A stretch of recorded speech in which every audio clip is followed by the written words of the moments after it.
Hello student, मैं शिवानी सोलन आपका welcome करती हूँ आपके अपने यूट्यूब चैनल एसएससी बुलेट पर। आज हम इस सेशन के अंदर बच्चों करने वाले हैं क्लोज टेस्ट। जैसे कि कुछ ऐसे भी स्टूडेंट होंगे जिन्होंने क्लोज टेस्ट की कभी क्लास नहीं ली होगी एसएससी बुलेट पर, तो मैं सबसे पहले आप बच्चों को ये बता दूं कि क्लोज टेस्ट होता क्या है।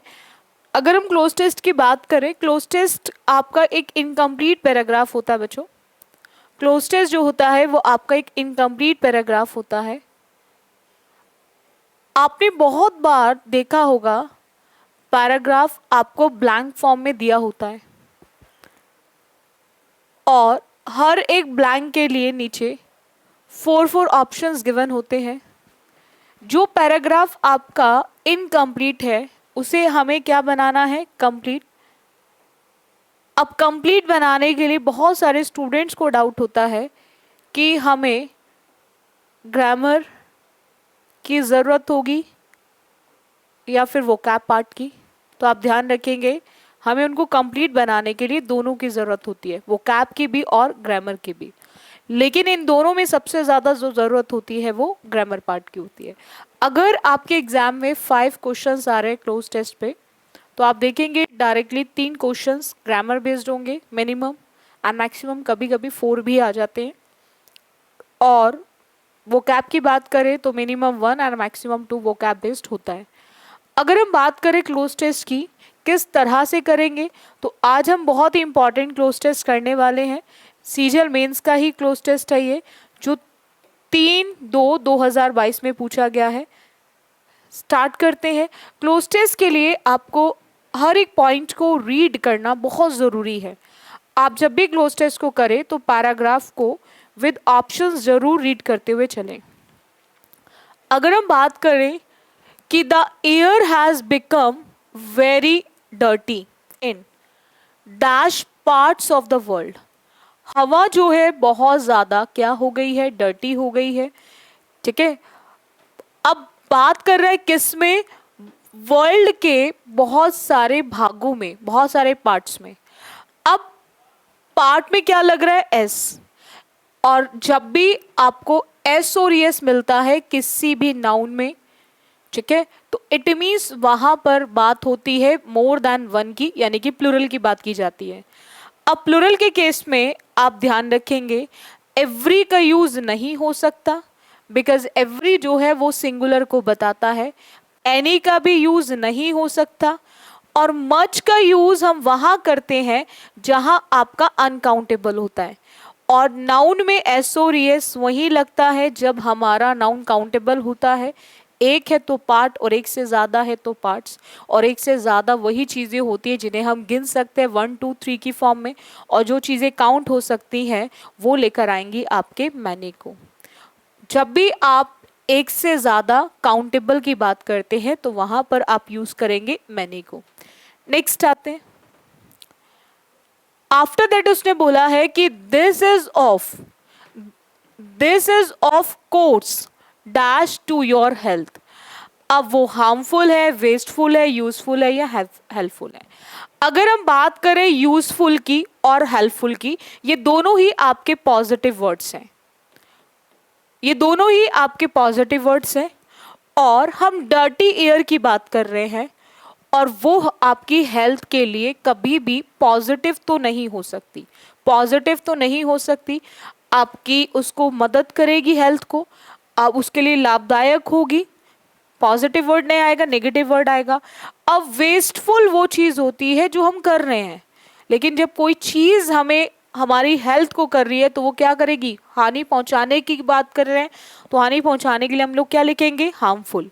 ठीक है, तो वेस्टफुल को भी आप एलिमिनेट कर देंगे, हेल्पफुल और यूजफुल को भी। नेक्स्ट आते हैं। नेक्स्ट की बात करें, एक्सपर्ट्स से मैनी पीपल डाई। एक्सपर्ट्स कहते हैं कि बहुत सारे लोग मरते हैं। ठीक है, डैश इट ईच ईयर। जब हम बात करते हैं किसी चीज से मरने की, तो वहां पर आपको ध्यान रखना है हम फ्रॉम का यूज करेंगे। क्या यूज करेंगे बच्चों? फ्रॉम। ठीक है, तो वो मरते हैं किससे? डर्टी ईयर से। तो हर साल मरते हैं, बाय परफॉर्मर के लिए यूज होता है, तो जब आप किसी चीज का यूज करके कर रहे हो, एंड विथ किसी चीज के साथ, यानी कि आप जब भी बात करते हो किसी भी इंस्ट्रूमेंट की, तो उस केस में आप विद का यूज कर रहे हो। मैं आपको पढ़ा रही हूँ किसकी हेल्प से, विद मार्कर की हेल्प से, ठीक है, तो वहां पर आप यूज करेंगे। नेक्स्ट आते हैं, तो इसका आंसर हमारा क्या हो जाएगा, फ्रॉम। नेक्स्ट, आफ्टर दैट उसने बोला कि there is a study on dash pollution. अब देखो हम बात किसके कर रहे हैं, डर्टी क्या है हमारी, एयर। डर्टी हमारी क्या है, एयर। कुछ क्वेश्चंस के आंसर्स बच्चों उसी क्लोज टेस्ट के अंदर होते हैं। मैं आपको हमेशा कहती हूँ कुछ ऐसे भी क्लोज टेस्ट होते हैं जिनके आंसर उसी क्लोज टेस्ट के अंदर लिखे हुए होते हैं। अब यहाँ पर स्टडी किस पर है, पॉल्यूशन। अब पॉल्यूशन कौन सा पॉल्यूशन, बात किसकी हो रही है, एयर की, तो डेफिनेटली पॉल्यूशन भी एयर पॉल्यूशन ही होगा। हम noise pollution, land pollution, water pollution की बात तो नहीं कर रहे हैं, हम किसकी बात कर रहे हैं, एयर पॉल्यूशन की, क्योंकि जिस टॉपिक पर हम डिस्कस कर रहे हैं वही हमारा पॉल्यूशन का टॉपिक होगा। नेक्स्ट आते हैं, उसने बोला which comes from the experts of the World Health Organization, WHO, ठीक है, dash is an agency of the United Nation. अब हम बात कर रहे हैं किसकी, वॉट, हु, विच या होम। वॉट का यूज बच्चों हम वहां करते हैं जब भी आप किसी भी स्टेटमेंट की बात करें या फिर आप इंसिडेंट की बात करें, तो वहां यूज करेंगे आप what. What is used for incident और स्टेटमेंट। जब आप किसी को कुछ भी इंसिडेंट बता रहे हैं या किसी को कोई भी स्टेटमेंट दे रहे हैं, ये रिलेटिव प्रोनाउन है, ठीक है, वहां व्हाट का यूज होता है। हु का यूज होता है आपके सब्जेक्टिव में, सब्जेक्टिव, बट ये सब्जेक्टिव आपका पर्सन होगा। अभी हमने 5th क्वेश्चन पर पहुंच चुके हैं। अभी हमने क्या देखा, जो भी लास्ट क्वेश्चन थे वो भी ग्रामर बेस्ड थे, और ये 5th क्वेश्चन भी आपका ग्रामर बेस्ड है, ठीक है। तो मैं आपको हमेशा कहती हूँ क्लोज टेस्ट में सबसे ज्यादा जो जरूरत होती है वो ग्रामर पार्ट की ही होती है, ठीक है। अगर होम की बात करें, होम का यूज होता है बच्चों ऑब्जेक्टिव में, और ऑब्जेक्टिव भी पर्सन। और जब भी हम थिंग की, एनिमल, सब्जेक्टिव की बात करते हैं, सब्जेक्टिव क्यों है, उसका रीजन क्या है, क्योंकि इज से पहले, और इज एक वर्ब है और वर्ब से पहले जो आता है वो आपका सब्जेक्टिव केस आता है। तो जब भी आप किसी थिंग की, किसी एनिमल, सब्जेक्टिव की बात करेंगे तो वहां पर विच आएगा, तो इसीलिए इसका आंसर ऑप्शन क्या हो जाएगा बच्चों, विच। इसीलिए इसका आंसर ऑप्शन क्या हो जाएगा, विच हो जाएगा। इतना क्लियर हो आप सभी को, चलेगा। नेक्स्ट आते हैं, आफ्टर दैट उसने बोला है कि agency of the United Nations, if you dash unhealthy air for long period of time. अब एयर को हम ड्रॉ करेंगे, ड्रॉ मतलब होता है जैसे आप ड्रॉ करते हो, draw a picture, draw a line, खींचना, ठीक है। गल्प की बात करें तो इसको मतलब जो चीजें बहुत, जैसे आप बोलते हो ना माउथफुल टाइप, घूंघट टाइप, ठीक है, और इसका मतलब होता है जो कष्ट होता है, ठीक है, जो पीड़ा होती है। और एयर को हम क्या करते हैं, इनहेल करने का काम करते हैं। इनहेलर जैसे जिनको साइनस की प्रॉब्लम होती है, इनहेलर का यूज करते हैं, तो वो लेने का काम करते हैं। तो एयर को क्या करेंगे, हम इनहेल करेंगे। नेक्स्ट आते हैं, नेक्स्ट की बात करें, उसने बोला है unhealthy air for long period of time you could dash sick. Again grammar based आ गया, अगेन ग्रामर बेस्ड आ गया। कैन, कुड, शुड, आप बच्चे ध्यान रखेंगे, ये जितने भी कैन होते हैं, जितने भी कुड होते हैं, कैन और कैन की पास्ट फॉर्म होती है कुड। विल, विल की पास्ट फॉर्म होती है वुड। शैल, शैल की पास्ट फॉर्म होती है शुड। आप बच्चे ध्यान रखेंगे, ये सब आपके मोडाल्स हैं, ये सब आपके मोडाल्स हैं। सो इनके साथ हमेशा वर्ब की फर्स्ट फॉर्म यूज होगी, इनके साथ हमेशा हम यूज करते हैं वर्ब की फर्स्ट फॉर्म। जब भी आप can, could, shall, should, may, might की बात करेंगे तो वहां पर आप यूज करेंगे वर्ब की फर्स्ट फॉर्म, वहां पर यूज करेंगे आप वर्ब की फर्स्ट फॉर्म। तो यहां पर आप कुड को देखकर बिकेम, बिकमिंग, बिकम्स या फिर बिकम, बिकेम जो है बच्चों वो वर्ब की सेकेंड फॉर्म होती है, बिकम फर्स्ट फॉर्म होती है और बिकम की सेकेंड फॉर्म होती है became and third form again become हो जाती है। आईएनजी विदाउट कभी भी अगर हम बात करें तो हम प्रोग्रेसिव के केस में लगाते हैं, ठीक है, बिना प्रोग्रेसिव एक्शन के हम आईएनजी का यूज नहीं करते। और कुड आ गया, कुड के साथ सेकेंड फॉर्म का यूज नहीं होगा। एस और एस हमेशा इन इंग्लिश ग्रामर यूज होता है जब भी आपको नो हेल्पिंग वर्ब का केस दिया गया हो, जहां पर कोई भी आपको हेल्पिंग वर्ब ना दी गई हो वहां आप यूज करेंगे एस और ईएस। सो इसीलिए हम इसको हटा देंगे, तो कुड के साथ वर्ब की फर्स्ट फॉर्म आएगी, तो इसलिए आंसर ऑप्शन हो जाएगा 4, दैट इज बिकम। नेक्स्ट आते हैं, उसने बोला है कि air pollution has been linked to many diseases. जो एयर पॉल्यूशन है वो बहुत सारे बीमारियों से क्या है, लिंक्ड है, डैश स्ट्रोक एंड कैंसर, ठीक है। अब जब हम चीजों के नाम बताते हैं कि जैसे मैंने आपको बोला बहुत सारे एग्जांपल लाइक हम वो यूज करते हैं ना, कौन कौन से हैं, तो उसको बताने के लिए हम लोग क्या यूज करेंगे, लाइक। सिमिलर एंड सेम दोनों का मतलब एक होता है, एक जैसे, समान, ठीक है, सच एज, ठीक है। तो यहां पर आंसर ऑप्शन क्या आ जाएगा, लाइक। नेक्स्ट आते हैं, the WHO says that 7 million dash die each year. अब 7 million dash die each year, हर साल WHO ने कहा है कि हर साल 7 मिलियन लोग इसी पॉल्यूटेड एयर की वजह से, जो डर्टी एयर होती है, इसी एयर पॉल्यूशन की वजह से मरते हैं हर साल, ठीक है। अब यहां पर पॉइंट आता है ह्यूमन, इंडिविजुअल, पीपल या फिर पर्सन। हम बात कितने की कर रहे हैं, हम बात कितने की कर रहे हैं, 7 मिलियन। इंडिविजुअल और पर्सन आपका केस है सिंगुलर का, और ह्यूमन बीइंग होते हैं, तो यहां पर हमारा आंसर ऑप्शन क्या आएगा, पीपल। बिकॉज हम 7 मिलियन की बात कर रहे हैं, तो इट मीन्स जब भी आप प्लूरल केस की बात करेंगे तो वहां पर यूज करेंगे आप पीपल वर्ड को, ठीक है। नेक्स्ट आते हैं, इसमें आप इजीली एलिमिनेट कर सकते हो रिमेनिंग ऑप्शंस को, ठीक है। अब उसने बोला है कि die each year as a result of the dash year. ये रिजल्ट है डैश ईयर का, किस तरह की हवा की बात की जा रही है, तो डर्टी एयर की बात की जा रही है। डर्टी के बाद हमने उसको एयर पॉल्यूशन में पढ़ा, तो पॉल्यूशन से ही बनता है आपका पॉल्यूटेड। क्या बनता है बच्चों, पॉल्यूटेड, ठीक है। तो यहां पर आंसर ऑप्शन क्या आ जाएगा, first, that is polluted air की बात की जा रही है। इन सब का मतलब होता है जो चीज मडी, मतलब जैसे मिट्टी में मैली जिसको बोलते हैं, जिसको क्या बोलते हैं बच्चों, मैली, मैसी, ठीक है। ये मीनिंग तीनों का सेम है, जो चीज मैसी होती है, गंदी होती है, ठीक है, और एयर क्या होगी आपकी, पॉल्यूटेड होगी, ठीक है। तो यहां पर आंसर ऑप्शन आ जाएगा आपका फर्स्ट। आई होप आपको क्लियर हो गया होगा क्लोज टेस्ट किस तरह से हमें करना है, चलेगा। नेक्स्ट आते हैं, नेक्स्ट की बात करें, next cloze test again CGL mains का ही है, 3/2/2022 का, 3/2/2022।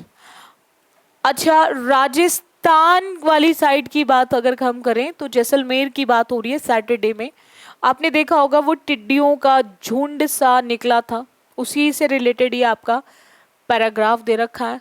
स्वयं का मतलब होता है झुंड, और किसका, टिड्डियों का। तो टिड्डियों के झुंड की बात की जा रही है, ठीक है। वो कहीं ना कहीं क्या करा उन्होंने, एंटर्ड करा, कहा, राजस्थान के जैसलमेर में। कब एंटर करा उन्होंने, संडे को। कब किया एंटर उन्होंने, संडे में। वो टिड्डियों का जो पूरा झुंड था उन्होंने संडे में राजस्थान के जैसलमेर में एंटर करा, प्रवेश करा। अब this is the 5th swarm to, ये पांचवा झुंड था। Dash the state in 4 days, उस स्टेट के अंदर 4 दिनों में। अब पहले क्या किया उन्होंने, एंटर, तो उस झुंड ने दोबारा स्टेट के अंदर चौथे, मतलब उस स्टेट में उन्होंने 4 days के अंदर, वो 5th था जिन्होंने एंटर ही करा होगा, तो 2 के साथ क्या आएगी, 2 के साथ हम क्या लिखेंगे, एंटर ही लिखेंगे। तो एंटर को देखकर हम यूज करेंगे वर्ब की फर्स्ट फॉर्म, 2 के साथ वर्ब की फर्स्ट फॉर्म आती है। और एंटर, कम किसी का आना होता है और प्रवेश करने के लिए करते हैं एंटर। इंट्रोड्यूस होता है जब हम किसी को परिचय देने की बात करते हैं, ठीक है। और इंसर्ट, जैसे आप कार्ड, सिम फोन के अंदर इंसर्ट करते हो, ठीक है, डालने का काम करते हो, तो उसको बोलते हैं हमारा इंसर्ट, चलेगा। जैसे आप फोन को वो निकाल देते हो, सिम बोलते हैं ना, इंसर्ट योर सिम, तो सिम को क्या करो, उसमें डालने का काम करो। नेक्स्ट आते हैं, नेक्स्ट की बात करें, the state in 4 days from, यानी कि उस स्टेट में 4 दिन में, from dash western border with Pakistan. अब बात किसकी कर रहा है, स्टेट की बात की जा रही है। अब स्टेट के केस में हिज और देयर का तो यूज होगा नहीं, हिज और देयर का तो यूज होगा नहीं, बिकॉज हिज का यूज होता है पर्सन सिंगुलर मेल के लिए, और देयर का यूज होता है जब आप एक से ज्यादा की बात करते हैं, more than one, more than one, एक से ज्यादा।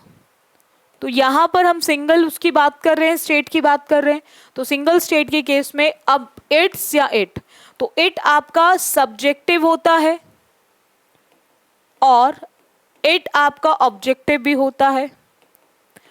अब यहां पर सब्जेक्टिव होता है बिफोर वर्ब, ऑब्जेक्टिव होता है आफ्टर वर्ब, बट फ्रॉम हमारी कोई वर्ब नहीं है। दूसरा वेस्टर्न यूज हो रहा है, तो वहां पर डेफिनेटली हमें यूज करना पड़ेगा पॉसेसिव एडजेक्टिव, और पॉसेसिव एडजेक्टिव क्या होगा, इट्स। हम इट का यूज नहीं करेंगे, किसका यूज करेंगे, हम इट्स का यूज करेंगे। नेक्स्ट आते हैं, उसने बोला है कि since the first one dash the state Shri Ganganagar district on April 11। अब उन्होंने क्या किया, अब बात कर रहे हैं फर्स्ट, इट मीन्स एक ऐसे केस की बात कर रहे हैं जो ऑलरेडी हो चुका है। अब उसमें हम इन्वेड लिखेंगे, इन्वेडेड लिखेंगे, वॉज इन्वेडिंग या इज इन्वेडिंग। इज की बात करें बच्चों, तो इज का यूज हम क्यों नहीं कर सकते, क्योंकि इज प्रेजेंट को बताता है, और रोज रोज तो उसने बोल दिया कि जिन्होंने 11 अप्रैल को, यानी कि एक काम जो हो चुका है, और जो भी काम एक बार हो गया वो सीधा सीधा जाएगा पास्ट में, वो सीधा सीधा किस में जाएगा बच्चों, पास्ट टेंस में जाएगा। और पास्ट टेंस के भी कौन से टेंस में, पास्ट के भी पास्ट इंडेफिनिट के अंदर। फर्स्ट फॉर्म का यूज भी हम प्रेजेंट में करते हैं, तो प्रेजेंट को देखकर भी आप इन्वेड को भी एलिमिनेट कर सकते हैं, इन्वेड को भी एलिमिनेट कर सकते हैं। वॉज इन्वेडिंग बताता है आपके प्रोग्रेसिव एक्शन को, एंड प्रोग्रेसिव का मतलब हुआ सीधा सीधा यहाँ पे पास्ट कॉन्टिन्यूस को। तो आपको ध्यान रखना है, हम पास्ट कॉन्टिन्यूस का भी यूज नहीं करेंगे, ठीक है। तो उसके बेसिस पे आप थर्ड ऑप्शन को भी एलिमिनेट करो, तो बचता कौन सा ऑप्शन है, फर्स्ट, दैट इज इन्वेडेड, यानी कि वर्ब की सेकेंड फॉर्म। जब भी जो भी काम आप एक बार करा, जो भी काम आपने एक बार करा, यानी कि जो काम एक बार कंप्लीट हो गया, वो सीधा सीधा आपके पास्ट इंडेफिनिट में यूज होगा, एंड पास्ट इंडेफिनिट में हम यूज करते हैं वर्ब की सेकेंड फॉर्म, तो इसलिए आंसर ऑप्शन हमारा फर्स्ट हो जाएगा। नेक्स्ट आते हैं, उसने बोला है कि कुछ मूव हुए छत्तीसगढ़ एंड मध्य प्रदेश, उससे पहले उसने as many as 25 one dash entered Rajasthan. अब यहां पर ऐसा लग रहा है झुंड, एक से ज्यादा की बात हो रही है। अब झुंडों ने क्या किया, अगर हैज की बात करें बच्चों, तो हैज का यूज होता है सिंगुलर सब्जेक्ट के साथ, और टू हैव का यूज होता है, यू हैव टू डू होता है, टू हैव का यूज नहीं होगा, बिकॉज जैसे ही सब्जेक्ट आएगा तो उसके बाद वर्ब चाहिए, तो वर्ब में टू हैव का यूज नहीं कर सकते। हैविंग, हैव में कभी भी आईएनजी का यूज नहीं होता, ठीक है। अब बचता क्या है हमारा हैव, हैव का यूज होता है जब भी सब्जेक्ट आपका कैसा दिया हो, प्लूरल, तो आप वहां यूज करेंगे हैव। तो यहाँ पर हमें क्या यूज करना है, हैव।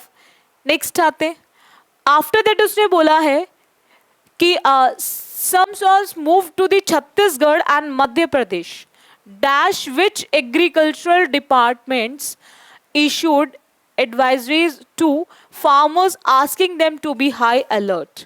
उन्होंने कहीं ना कहीं जितने भी फार्मर्स थे उनको हाई अलर्ट के लिए बोल दिया था कि वो बिल्कुल अलर्ट रहे। ठीक है, अब यहाँ पर विच से पहले हम क्या लिखेंगे, अंटिल, बिफोर, सिंस या फिर आफ्टर। बिफोर का मतलब होता है पहले और अंटिल आता है समय के लिए, कि जब तक जैसे आप बच्चे क्लासेस लेते हो, आपको रेगुलर 3 क्लासेस मिलती है, एक लाइव क्लास मिलती है, 2 आपको वैसे क्लासेस मिलती है रेगुलर यूट्यूब पे। आपने बोला हम तब तक वेट करेंगे जब तक टीचर नहीं स्टार्ट करता क्लास को। 4:15 हो गया, लाइव क्लास का टाइम हो गया, तो 4:20 हो गए, क्लास स्टार्ट नहीं हुई, तो अब आप क्या बोलोगे, मैं तब तक वेट करूंगा जब तक टीचर क्लास स्टार्ट नहीं करेगा। अब वेट किस चीज को देखकर करेंगे, टाइम को, तो टाइम होगा तो अंटिल लगेगा, तो यहां पर अंटिल का यूज नहीं होगा। सिंस होता है जब आप किसी पॉइंट ऑफ टाइम की बात करो प्रोग्रेसिव एक्शन में, या फिर 2 आप क्लॉजेस को कनेक्ट करने की बात करो, जब से तब आएगा। तो यहां पर उसने बोला है, यहां पर क्या आएगा कि कुछ ऐसे थे जो मूव हो गए थे किसकी तरफ, छत्तीसगढ़ और मध्य प्रदेश। ठीक है, और उसके बाद एग्रीकल्चर डिपार्टमेंट ने क्या करा, इशू कर दिया एडवाइजरी सभी फार्मर्स को कि अगर वो वहां से वहां मूव हो गए हैं तो अब आप थोड़ा सा अलर्ट हो जाएं। तो इस केस में हम लोग क्या यूज करेंगे, आफ्टर, हम बिफोर का यूज नहीं करेंगे। ठीक है, सो आई होप आपको हर एक पॉइंट क्लियर हो गया होगा कि हम क्यों किस ऑप्शन को टिक करें। देखो बच्चों, जब भी आप बच्चे करें क्लोज टेस्ट को करते हुए आप बच्चों को एक चीज़ ध्यान रखनी है, बहुत ही इंपॉर्टेंट है क्लोज टेस्ट, आपके एग्जाम्स में हमेशा पूछा जाता है। कोई भी आप 1 डे एग्जाम दो, हर 1 डे एग्जाम के अंदर क्लोज टेस्ट का क्वेश्चन जरूर आता है। और जितने भी एसएससी, चाहे वो CHSL हो, CGL हो, MTS हो, CPU हो, स्टेनो हो, हर एग्जाम के अंदर क्लोज टेस्ट का क्वेश्चन आता है। तो मैं आप बच्चों से जरूर बोलूंगी, जो सीरीज चल रही है आपकी एसएससी बुलेट पे क्लोज टेस्ट की, उस सीरीज के हर एक क्लास को जरूर देखो, उससे आपकी प्रैक्टिस होगी, और जितना आप बच्चे प्रैक्टिस करेंगे वो आपके लिए उतना ही बेस्ट होगा। और आप रेगुलर बेसिस पे क्लासेस लिया करो एसएससी बुलेट पर। लाइव क्लासेस 4:15 to 5 चलती है, रेगुलर चलती है, रेगुलर अटेंड करो क्लास को। दूसरा, बहुत सारे स्टूडेंट के मैसेजेस आते हैं फॉर ऑफलाइन बैचेस के लिए, तो मैं आपको बता दूं ऑफलाइन बैचेस जो चलते हैं एसएससी बुलेट के वो मुखर्जी नगर में चलते हैं। ये कॉन्टेक्ट नंबर है, आप इस पे कॉल कर सकते हैं। बाकी जितने भी स्टूडेंट मैसेज कर रहे हैं पेड बैच के लिए, तो पेड बैच आपका within a week start हो जाएगा। होपफुली नेक्स्ट वीक से आपका पेड बैच स्टार्ट हो जाएगा, इन्फॉर्मेशन आपको मिल जाएगी पेड बैच की। तो मैं आप सभी स्टूडेंट से ये ज़रूर कहूँगी कि रेगुलर क्लासेस जरूर लो, बैक टू बैक एग्जाम है, सीजीएल के लिए बहुत कम समय है। बहुत जल्दी मैं मॉक टेस्ट भी लेकर आ रही हूँ, लाइव स्टार्ट करेंगे मॉक टेस्ट। 2 तरह की क्लासेस जल्दी स्टार्ट करेंगे, एक बिगनर्स, एक तो चल रही है प्रैक्टिस, ये रेगुलर ऐसी चलती रहेगी, और एक बिगनर्स के लिए लेकर आएंगे जो बच्चे बहुत ज़्यादा कमज़ोर है, वीक है इंग्लिश के अंदर, तो उनके लिए हम लाइव क्लास मैं लेकर आऊँगी बिगनर्स बैच करके। तो वो स्पेशली उन स्टूडेंट्स के लिए जो बहुत ज़्यादा वीक है इंग्लिश में। बाकी मैथ्स जो है एसएससी बुलेट पर अनुज वशिष्ठ सर पढ़ाएंगे। ठीक है, ऑनलाइन में भी और ऑफलाइन में भी वही पढ़ाते हैं आपको। सो आई होप आपको हर एक पॉइंट क्लियर हो गया होगा। जितने स्टूडेंट ने देखो सब्सक्राइब नहीं किया है, तो मैं आप सब बच्चों से कहूँगी ज़रूर सब्सक्राइब कर लो चैनल को, ताकि आपको हर क्लास का नोटिफिकेशन मिल सके।